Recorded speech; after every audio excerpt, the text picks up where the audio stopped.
Welcome, everybody. It seems that we are all going to survive. We almost made it. And so I would like to first announce something which has already been announced, but is apparently very, very important. The venue closes quite soon after, around about 6, which means that if you, please do not leave forget stuff, because we simply cannot enter ourselves. There's nobody who can help you. This place closes. If somebody stays here, it's for the next conference, you know, you can get out. So, yes, that's so. Okay, so let me explain very quickly what is the aim of this roundtable. I think it has 2 aims. One of them is to make up for the shortage of time of collective discussion that we've had. I think it's one of the working points. I think everybody felt that there was need for more discussion, so we can try to make up for that a little here. And another thing is to give the conference some sense of an ending, let's say, even if we actually hope that it's only a temporary ending, in the sense that we do hope that we can organize a next conference in this series, and ideally that should be in 2 years. Now, we have asked some people, 4 people, whom you see here, the panelists, who are really deeply engaged in our field. And we've asked them to give a very, very short, maximum 5 minutes, statement on what they've seen during the conference or heard, which they liked, which they disliked, and possibly to connect this to some comments on what they think, how it represents the state of the field or what is new and so on. It is only meant, although these are really bright colleagues who have really, really interesting things to say, it's mostly meant, of course, to engage in a collective discussion as a way to get into it, right? Now, let me introduce these people again shortly, much more shortly than they deserve. First will be speaking Professor Estebão Martins de Resende, if I pronounce that correctly. And he is a philosopher and a historian based at the University of Brasilia. And he actually has also been a guest professor in many places around the world. He has published many, many books and articles, of which there's actually only one whose title I dare to try to pronounce in Portuguese, and that's something like Cultura e Poder. Good. Which I believe, knowing a little bit of Spanish, that is culture and power, right? Wow. Okay. And the second edition of this book was published in 2007 in Sao Paulo. Then we have, at my right hand, Maria Inés La Greca. She's based at the University of Buenos Aires, where she teaches a philosophy of history. And she's also based at the National University of 3 de Fevereiro, where she's running the Gender Studies Interdisciplinary Network. She has published in several journals, including Storia della Storiografia, Journal of the Philosophy of History, Rethinking History, a very recent publication called Hayden White and Joan Scott's Feminist History. Then we have at my left hand Alan McGill, who is based at the University of Virginia. He has a very broad field of research interests, including modern European history of ideas or intellectual history, a historical theory or philosophy of history, especially relating to issues of method, and also problems of world history.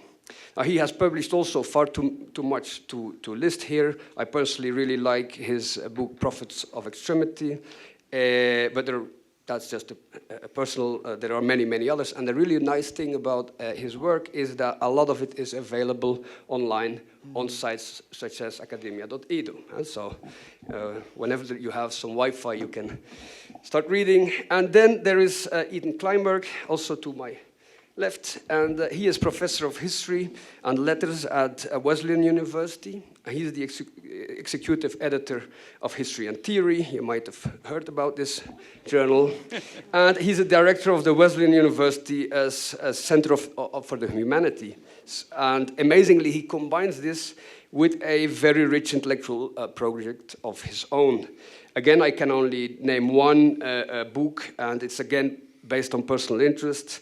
I admit I choose Presence, Philosophy, History and Cultural Theory for the 21st Century. It's a very interesting collective volume which he co-edited with Rajan Ghosh, if I pronounce that correctly. Okay, so the floor is for you. Oh. So, good afternoon. You have to really speak into the mic. It's difficult, yes. Yeah. Yeah, so far. Yeah, really, yes. So thank you very much. It's a pleasure to collect some comments and to bring it here in front of you. I had a very important democratic recommendation to speak not longer than 5 minutes. Donc, esto brevis et placebis. Let me start by thanking the organizers and animators of this conference. An outstanding and extraordinary opportunity to meet and debate a broad spectrum of subjects and perspectives. I would like to make only 2 comments among the many possible, based on what I could see, hear, and learn. On the one hand, we find a rich diversity of themes and approaches that demonstrate the strength and the dynamism of the research and international discussion on theory of history and history of historiography. A number of well-known themes, concepts, and categories seem to have a long life and a thick skin. They flow in a kind of a motto perpetuo that feeds the philosophical and epistemological agenda of history. Time, periodization, experience, expectation, objectivity, reality, modernity, values, morality, ethics, truth, justice, doubt, certainty, cognitive security or uncertainty, necessity, contingency, identity, determinism, relativism, skepticism, methodical control, evidence, professional complicity, interpretation, interdisciplinarity, reason, understanding, substantiality and formality, logic, coherence, consistency, reports, narrative, wholes, built, reconstructed, deconstructed, known, used or abused, fragmented, practical, instrumental, imagined, dreamed, invented past, or present, or even future, singularity, plurality, humanism, reconciliation, innovation, technology, DNA. Wow, there is an endless list of terms expressed in the many sessions and keynote speeches that return stubbornly in our métier. Also, as we could see, past is something that not goes away so easily. And it is good so, although this requires special care in theoretical critique and an extra effort in systematizing the philosophical and epistemological issues. On the other hand, and that is my second shorter comment, along and through the many presentations and discussions, the specifics of the philosophy of history, history taken in a broad sense, and of the theory of history, history taken in a strict scientific sense, seem to have been amalgamated into a gray zone, where the very notion of history seems fraught with ambiguity. Would it be necessary to invoke the spirit of W.H. Walsh to bring clarification? And I quote Walsh, "The historian aims at a reconstruction of the past that is both intelligent but intelligible. Is history an obvious legacy of which we can speak without special preparation? the national and or local reference, including to the authors or text as known to me, still prevail? Is the present the only stage on which human action makes sense of itself and of its origin and projection? Perhaps could we recall Josef Pieper's aphorism, heute ist morgen schon gestrig, today is tomorrow's yesterday, as a possible motto for the historical thinking. Let's think ahead. That's how we can move on and live beyond the fleeting moment. Thank you.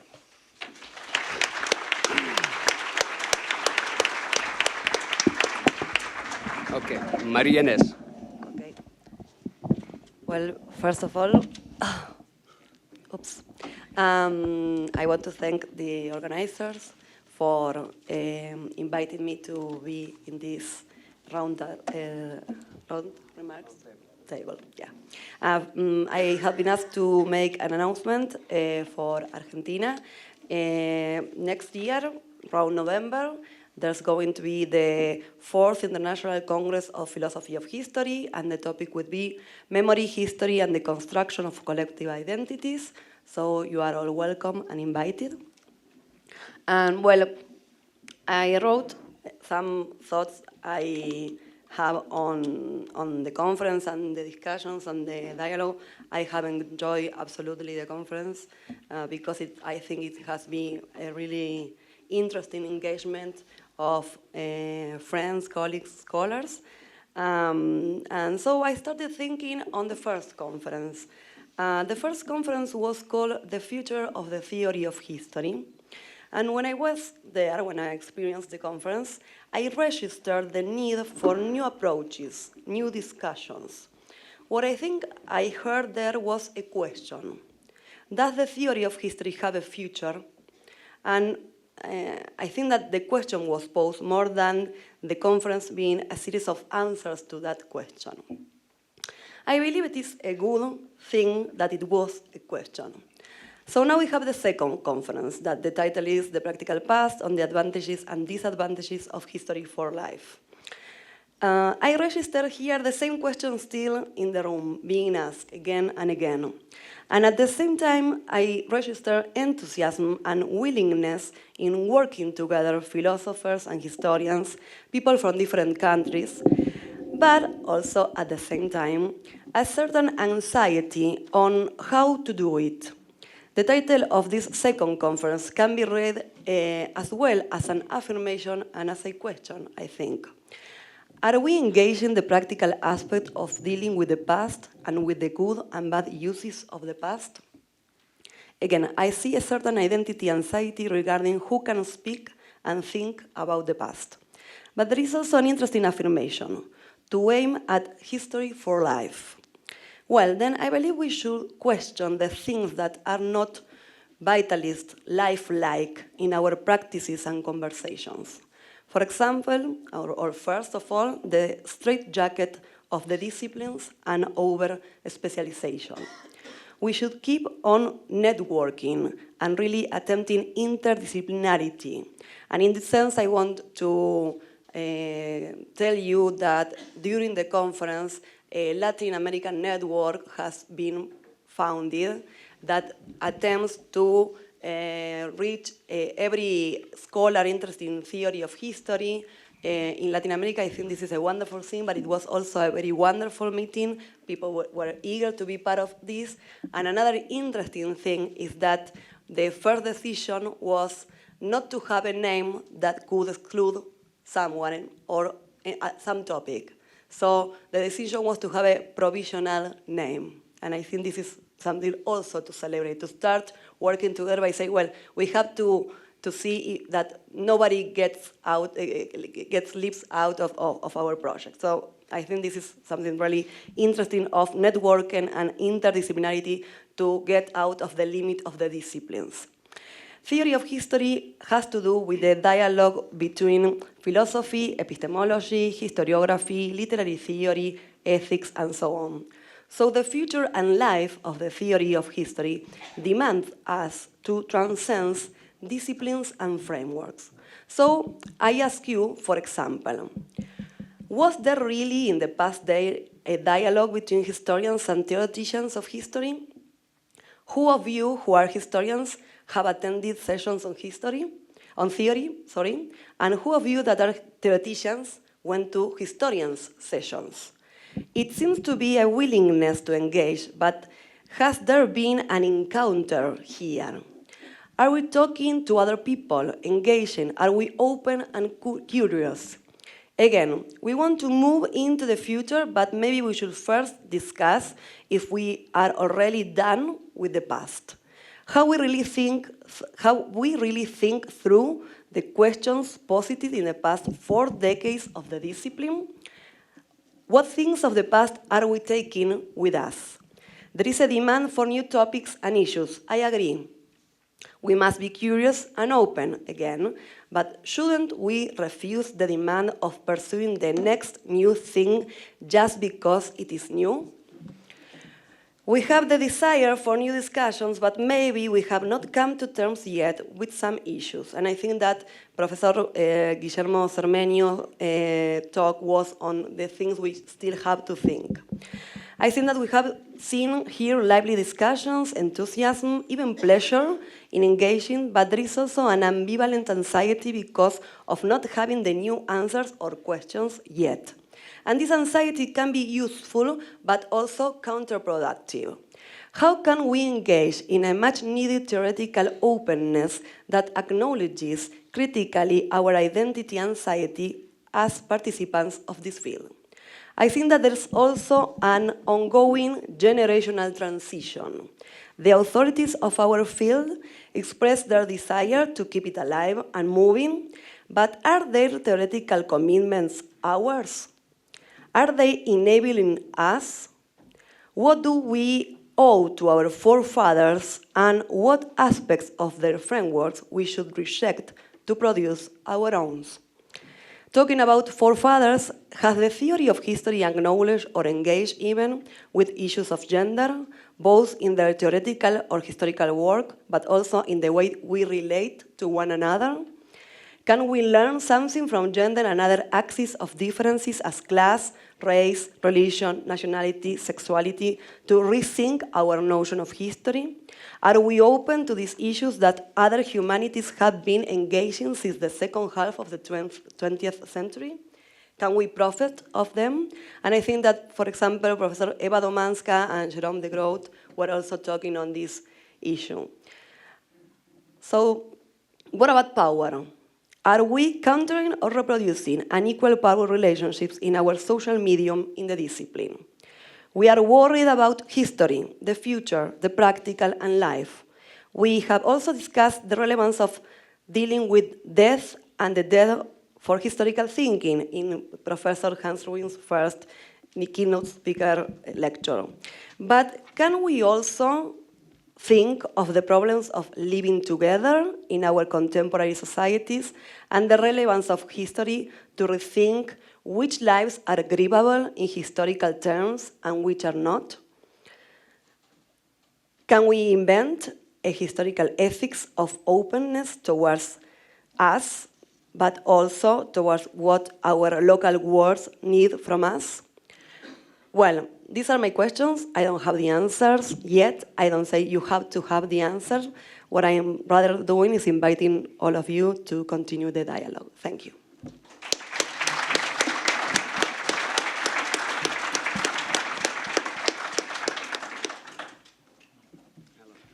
I found this to be an immensely stimulating and thought-provoking conference.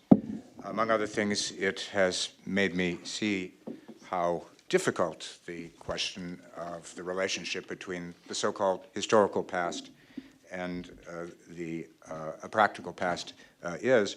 But before I turn to that, I want to speak of not exactly of an absence, but of a sort of limited presence in this conference that I think might be a possible field for further development.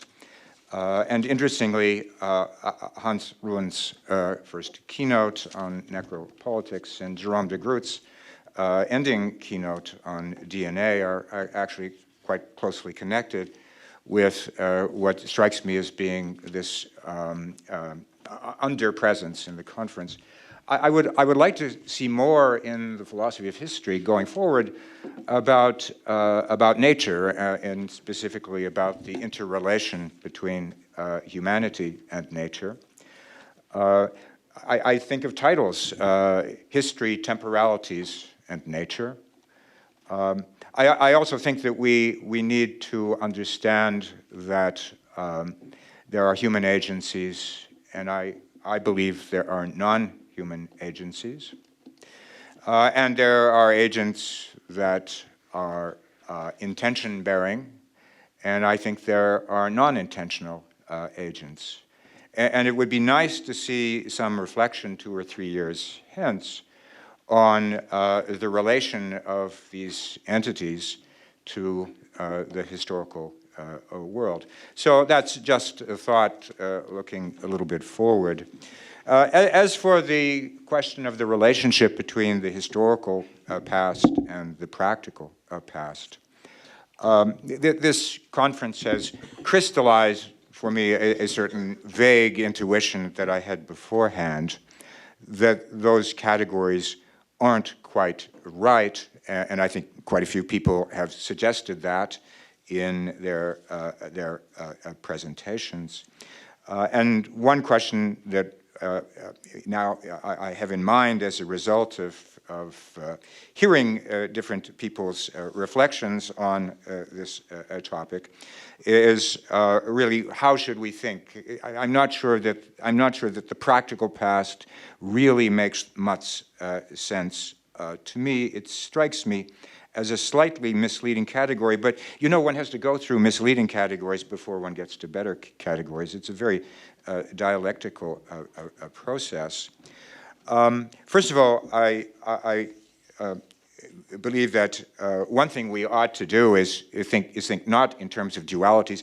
I, like Hans Kellner and like Hayden White, am a forethinker, much more than a two-thinker.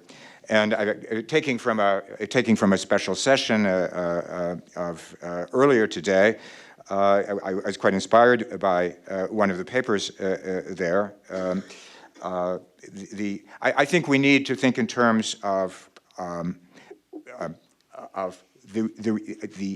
activity or experience in relation to the past, rather than about the historical past or the practical past.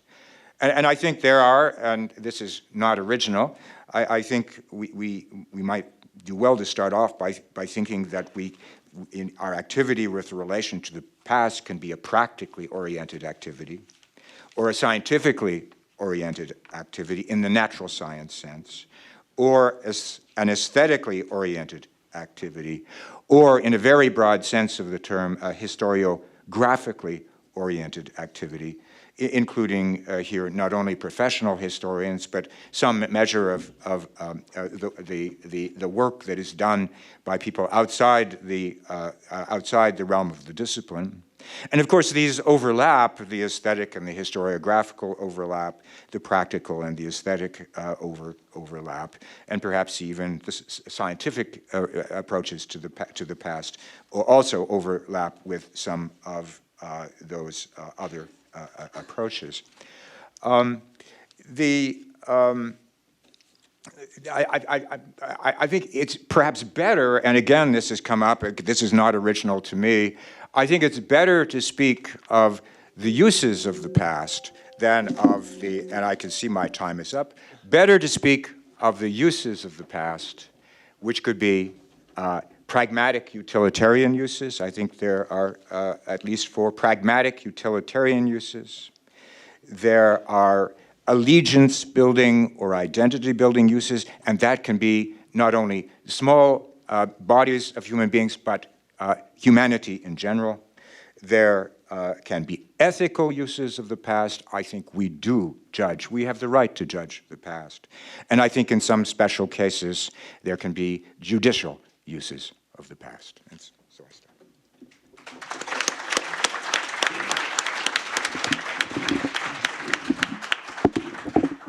All right. So, yeah, you really do have to get in there, don't you? I'm actually really glad Alan offered that comment, because after attending all the sessions, I've come to the conclusion that I don't know what the practical past is or what it might be. I think I know in Oakeshott and White what they're arguing, but after going through all of the various permutations, I don't think that we've come to agreement on that, and that might be something for conversation. I mean, is it about the practices we take up that make us who we are, that are sort of the historical conditions of our being? Or is it a guide to practical forms of engagement or employment for historians as alternatives to the academic careers we aspire to have?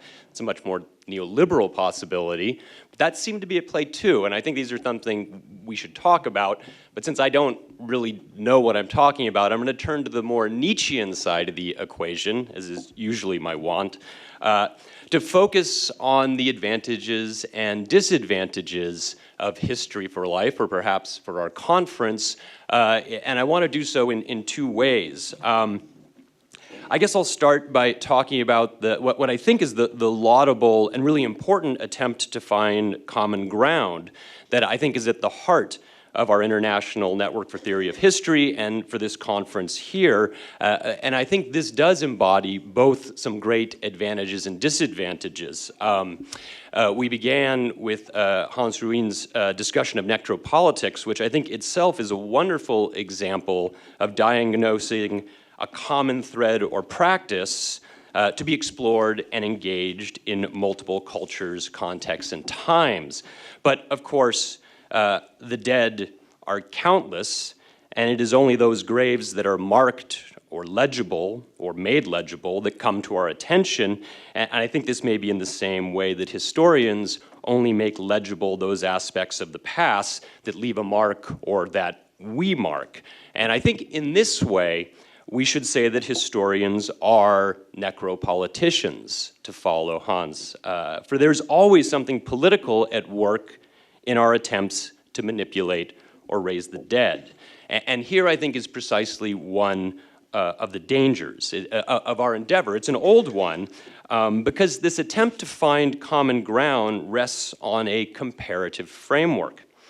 And such a framework, I think, is necessary, but it's potentially oppressive or restrictive if the comparison takes one side of the equation as the norm and the other as somehow deficient in relation to the norm. And I think we need to worry about this when we think of East-West or North-South, but we also need to be very careful because of the strong symbolic capital of many of the theorists we work with, whether it's Koselleck and his concept of modernity, or Halbwach's model of memory, or indeed Hayden White and his understanding of tropes and narrative. These can come to restrict conversation or impose a kind of a theoretical imposition on conversation rather than foster it. And I think Sanjay Seth made this clear when he asked whether the historical code, I hope I'm getting this right, the code, the one designed in the West, is adequate to the task of non-Western histories, which is an important question. And I think Guillermo Zermeño offered a really powerful argument as to how historians and theorists of history might construct an understanding of history attuned to our common endeavor, but also to what differentiates each place in the particular forms of history that come from each region. But here too lies another danger, an advantage which is a disadvantage, because of course when you move into this kind of regionalism or particularism, there is a problem of a sort of radical difference, a decision that there's an incommensurability, that the one culture can't possibly talk to the other because of the particular nature of it. And if you go that way, then again, you find this sort of impasse. Now, to my mind, this is an unresolvable conflict that we engage in. It's an aporia, but I also think it's a productive aporia. I think it's our aporia. And I think the future of the theory and philosophy of history lies in these sorts of intersections. And I think our conference here at Ouro Preto in some ways embodies this as we're attempting to establish these dialogues without either falling into a radical particularism or stepping on these other sorts of histories that actually have so much to inform us all and to challenge paradigms that we've long held as established or the norm. I think I saw this in Andre Lemos's talk today, where he was discussing the concept of modernity, or it was yesterday, I believe, the concept of modernity in Brazil and the way the concept of modernity in Brazil actually leads to all sorts of problems, precisely because, on the one hand, if it just is going to be the modernity that was established in a sort of Western canon, then there are always going to be deficit. But if it's something else, then perhaps Brazil is non-coincident with itself, and that's another sort of problem. But that's, I think, the sort of way we need to get at it. Now, I would end by saying that I see theory as the sort of meta-language that allows us to negotiate between both of these sides. But I also, again, want to point out that, I mean, the practical aspect of it is these advantages are our disadvantages. And in going forward, and this is something I hope we can talk about, the way that our aspirations toward unity also may be highly problematic, and our desire to embrace difference also causes us these sorts of problems. And cell phones, we could talk about digital history. Thank you.